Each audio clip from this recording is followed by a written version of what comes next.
Olá, meu amigo e minha amiga, estamos de volta com mais um Portal do José. Hoje, num dia especialmente agitado, com muitos acontecimentos importantes que eu irei repercutir aqui com vocês e que, infelizmente, ajudaram até a desviar um pouco o foco sobre os crimes cometidos por essas pessoas que estiveram à frente da nação, especialmente a figura do ex-presidente da República. Mas nós não deixaremos esse assunto ser abafado, esse assunto morrer. Tanto é que o nosso portal de hoje exibirá para vocês uma pequena matéria que nos dá conta que esse comportamento criminoso do ex-presidente da República de surrupiar joias vem de longe. Bom, os outros assuntos também serão objeto aqui do nosso papo, mas antes de mais nada, quero convidar você que está chegando nesse instante ao nosso portal e não nos conhecia, para que você venha fazer parte aqui do nosso portal. Se inscreva aqui no nosso espaço, conheça os nossos outros vídeos, compartilhe, não esqueça de dar o seu joinha, o seu comentário e, se puder, se inscreva também no nosso clube de membros, tá bom?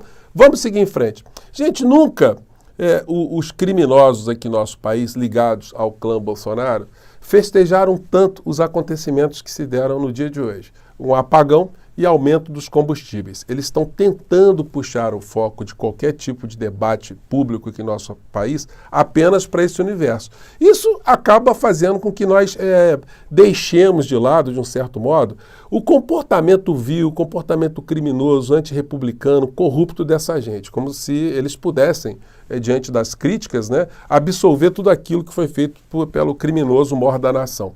Uma matéria que foi exibida aqui no Jornal da Band, em 2018, antes das eleições, mostra que esse comportamento de subtrair joias, bens do Bolsonaro, vem de longe. Vamos conferir aqui porque isso explica, isso sublinha bastante o que nós ficamos sabendo recentemente com essas patifarias da quadrilha que estava no poder ao redor de Bolsonaro, traficando joias e dólares. Vamos lá. A revista Veja teve acesso ao processo judicial de divórcio de Jair Bolsonaro com a segunda mulher dele, Ana Cristina Valle. O documento de 2008 está na capa da revista desta semana e apresenta uma série de acusações contra o agora candidato à presidência. De acordo com a reportagem, Ana Cristina anexou ao processo uma relação de bens e a declaração de imposto de renda de Bolsonaro referente a 2006. Os peritos da Justiça avaliaram que, na época, o patrimônio equivalia a 4 milhões de reais. Gente, isso em 2006, 2007. Isso aí, corrigindo, o dinheiro de hoje estaria em torno de 15 milhões, 12 milhões, Enfim, ela denunciou isso formalmente, judicialmente no processo. A lista de bens é diferente da apresentada por Bolsonaro à Justiça Eleitoral daquele ano, quando o político do PSL concorreu a deputado federal. Na ocasião, ele declarou ter um patrimônio total de 433 mil reais. Ana Cristina também afirmou que os ganhos mensais de Bolsonaro ultrapassavam os 100 mil reais entre remuneração... Isso em dinheiros de hoje, gente, a gente corrigindo isso aí, dá uns 250, 300 mil reais por mês. Bom, de militar da reserva, salário de deputado e outras fontes de receita. Quais fontes? Ela não detalha. Ela não detalha porque ela que era arrecadadora do dinheiro lá nos gabinetes, do Carluxo, Isso explica bastante. Ela não ia confessar o crime também, Mas ela, pelo menos, levantou isso no processo judicial. Na época, o político recebia 26 mil reais da Câmara e 8 mil como militar da reserva. Ana Cristina não especificou, repito, quais outras atividades renderiam esse valor restante. A ex-mulher também acusa Bolsonaro de ter furtado um cofre que pertencia a ela e que estava em uma agência do Banco do Brasil. Joias, dólares e reais que teriam... Vocês prestaram atenção bem? Joias, dólares e reais, que o Bolsonaro roubou da sua ex-esposa.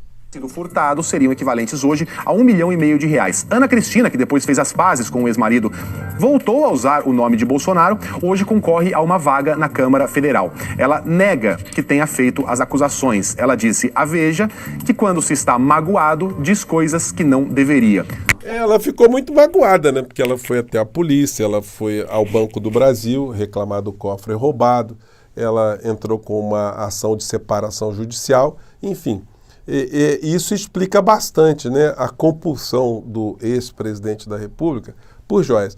E aí, quem publica um vídeo tentando desviar a atenção sobre os crimes praticados pelo clã é um dos membros do clã, o Dudu Bananinha, tentando já vender calendários para o Bolsonaro, para arrecadar mais dinheiro, já para o ano de 2024. Até lá, quem sabe o próprio Bolsonaro não tem esse calendário pregado, na parede de uma cela, para ir colocando um X em cada dia que passar a lei da sua condenação.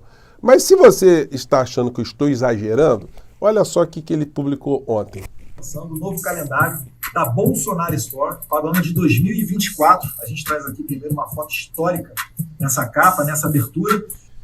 Uma foto histórica, ele vai falando da foto histórica, gente. É um negócio bizarro, né?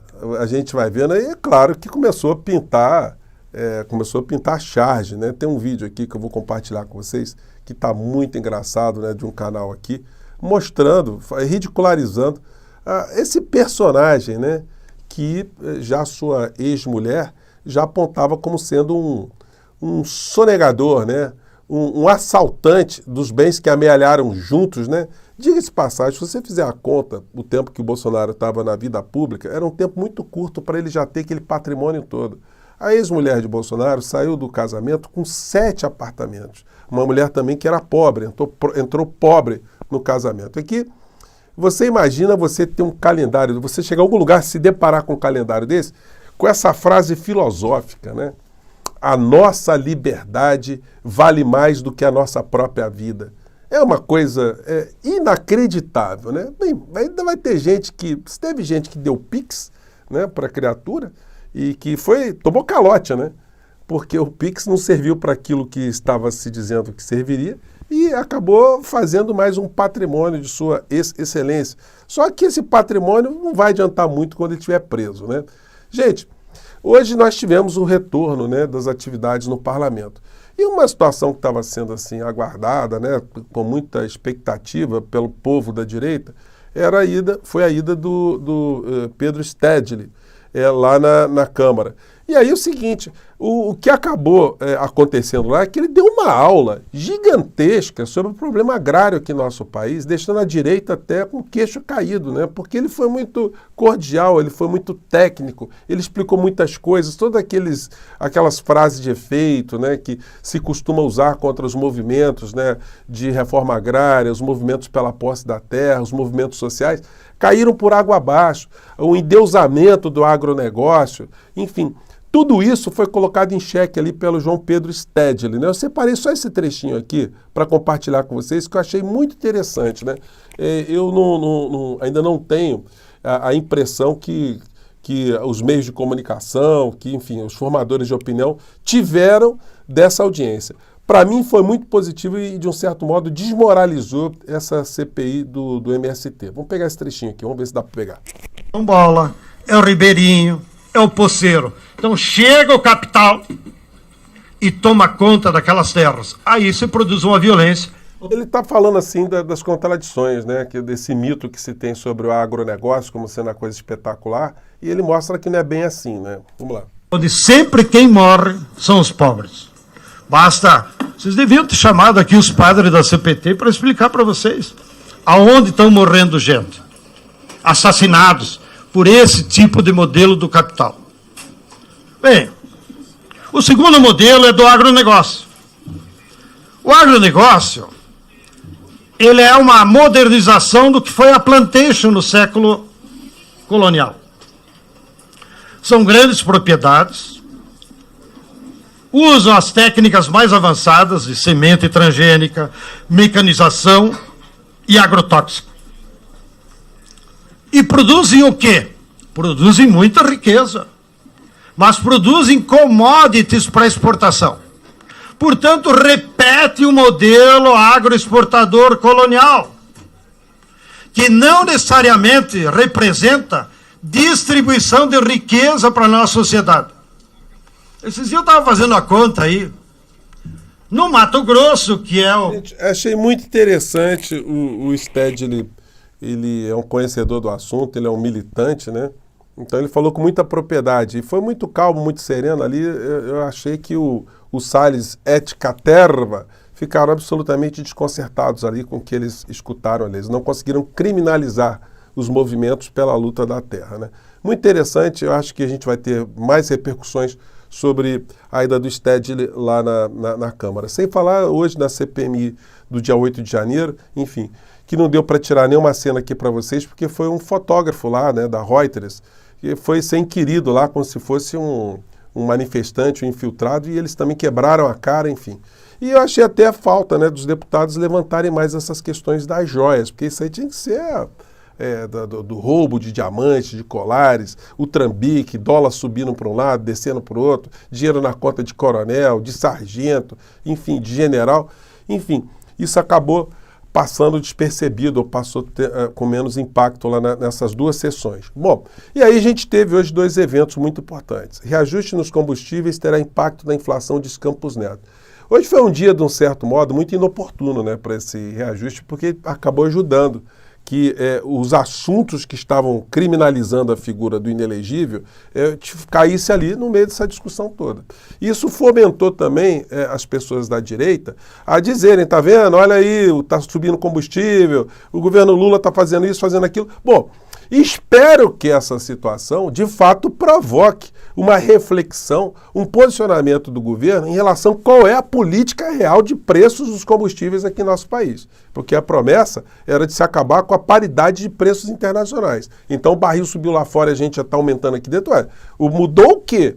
Então é necessário que se explique, até que para que a sociedade se convença, né? Se esse modelo é o único que nós temos que praticar aqui no nosso país, ou se existe uma outra forma. Nós estamos condenados a ter essa submissão à política de preços internacionais, enfim. Por isso que eu sempre cobrei aqui para vocês, gente, eu junto com vocês, né? Inclusive hoje eu mandei um WhatsApp lá para o Paulo Pimenta, da SECOM, colocando uma série de questões aqui que eu tenho levantado com vocês, enfim, de modo a contribuir para que esse governo tenha uma melhor comunicação, porque desse jeito vai acabar ficando refém desse discurso da direita. Porque sem nenhum tipo de explicação, sem nenhum tipo de esclarecimento que seja convincente, de fato, essas pessoas acabam sendo ressuscitadas, estando todas elas ali no fundo desse lamaçal, né? E aí outra coisa que aconteceu foi o apagão no dia de hoje. O Ministério diz que o Sistema Nacional de Energia foi restabelecido, mas ainda faltam alguns ajustes pontuais. Nós não sabemos as causas desse apagão. Mas independente das suas causas, o que tem que ser colocado em xeque novamente foi o processo de privatização da Eletrobras, que foi feito de uma maneira absolutamente assodada e corrupta. Basta ver o que nós vimos, eu comentei aqui com vocês, que foi debatido no Tribunal de Contas da União.